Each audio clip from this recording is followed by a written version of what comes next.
جو ماں بیٹے کی آنکھ کا ایک آنسو نہیں دیکھ سکتی، سوچئے وہ کتنا جلدی بیٹے کو معاف کر دے گی۔ ماں کو منانے کے لیے چل کے آنا پڑتا ہے، معافی مانگنی پڑتی ہے، پاؤں پکڑنے پڑتے ہیں، آنکھوں سے آنسو بہانے پڑتے ہیں۔ مگر ایک ذات اور بھی ہے، اگر ایک بندہ ساری زندگی گناہ کرتا رہے مگر اپنے گناہوں پر کہیں بیٹھے بیٹھے دل میں نادم اور شرمندہ ہو جائے، حدیث پاک میں آتا ہے الندم توبۃ، دل میں نادم اور پریشان ہو گیا، دل میں پشیمان ہو گیا، زبان سے فکرہ نہیں بولا، زبان سے معافی نہیں مانگی، چل کے مسجد کی طرف نہیں آیا، وہ پروردگار کتنا کریم ہے، فقط دل کی ندامت پر اس بندے کے گناہوں کو معاف فرما دیتا ہے۔ تو معلوم ہوا کہ جتنا اس دنیا میں اللہ تعالیٰ کو منانا آسان ہے، کسی کو منانا اتنا آسان نہیں، اس لیے کہ جو محبت اللہ تعالیٰ کو بندے کے ساتھ ہے وہ محبت کسی کو بندے کے ساتھ نہیں۔ اس دنیا میں ہر کوئی نیکوں سے پیار کرتا ہے، ہر کوئی اچھوں سے پیار کرتا ہے، بروں سے پیار کرنے والی ایک ماں ہے۔ اولاد بگڑ جائے وہ کہے گی یہ نصیب بچوں کے، میں تو ماں ہوں، میں کیا کروں۔ بروں سے محبت کرنے والی اس دنیا میں اگر کوئی ہستی دیکھنی ہے تو وہ ماں کی ہستی ہوتی ہے۔ اگر ماں ممتا کی وجہ سے اتنی محبت کرتی ہے تو اللہ رب العزت بھی اپنے بندوں سے اس کے بڑھ کے محبت کرتے ہیں۔ اس لیے 100 سال کا بوڑھا ہڈیوں کا ڈھانچہ بن گیا، منہ میں دانت نہیں، پیٹ میں آنت نہیں،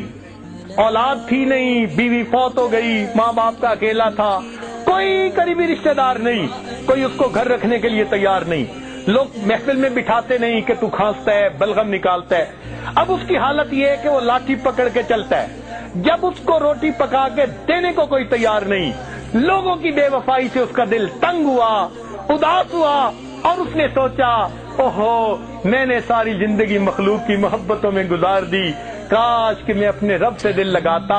اس 100 سال کی عمر میں لاٹھی پکڑ کے اپنی جھکی کمر کے ساتھ ہانپتا ہوا، کانپتا ہوا اگر وہ اپنے رب کے در کی طرف چلتا ہے تو اللہ رب العزت اس بندے کو تانا نہیں دیتے، تو نے اپنا جمال کہاں ضائع کیا، اپنا مال کہاں ضائع کیا، کیا ہے تمہارے پلے، اب تمہیں یہ وقت یاد آیا۔ میرا پروردگار اپنے بندے کو کبھی یہ الفاظ نہیں فرماتا، بلکہ وہ اگر بوڑھا بھی چل کے آ رہا ہوتا ہے، اللہ تعالیٰ کی جو ہے حدیث قدسی اس کا جواب ہے کہ میرا بندہ میری طرف ایک بالش چلتا ہے، میری رحمت 2 بالش جاتی ہے، اگر وہ چل کے آتا ہے وَإِنْ أَتَانِي يَمْشِي أَتَيْتُهُ هَرْوَلًا، میرا بندہ چل کے آتا ہے، میں بندے کی، میری رحمت بندے کی طرف دوڑ کے جاتی ہے۔ تو جو پروردگار اپنے اس 100 سالہ بوڑھے کو بھی تانا نہیں دیتے، بلکہ اور ذرا بات سن لیجئے کہ اگر یہ 100 سال کا بندہ شرابی تھا، زانی تھا، اس نے آ کے توبہ کر لی، اللہ تعالیٰ گناہ معاف فرما دیتے ہیں۔ اور پھر ایک اور بات، شریعت کا مسئلہ سن لیجئے، اگر کسی نے سچی توبہ کر لی، شریعت کہتی ہے اب اس کو پچھلی زندگی کے گناہ پر کوئی آر نہیں دلا سکتا، تانا نہیں دلا سکتا۔ حدیث پاک میں ہے اگر کوئی بندہ گزری ہوئی زندگی کے گناہ کا کسی کو توبہ کے بعد تانا دے گا، اللہ تعالیٰ اس بندے کو موت نہیں دیں گے جب تک اسی گناہ کی ذلت میں گرفتار نہیں فرما دیں گے۔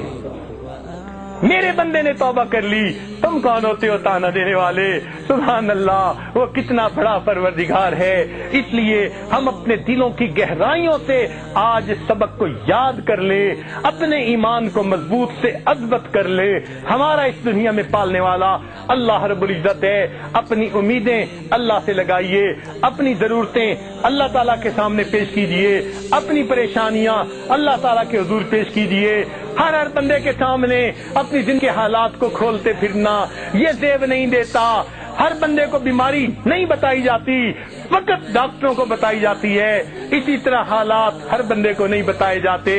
اللہ تعالیٰ کے سامنے ان حالات کو پیش کیجئے، اللہ سے لو لگائیے، دیکھیے وہ پروردگار کس طرح ہماری دعاؤں کو قبول فرماتا ہے۔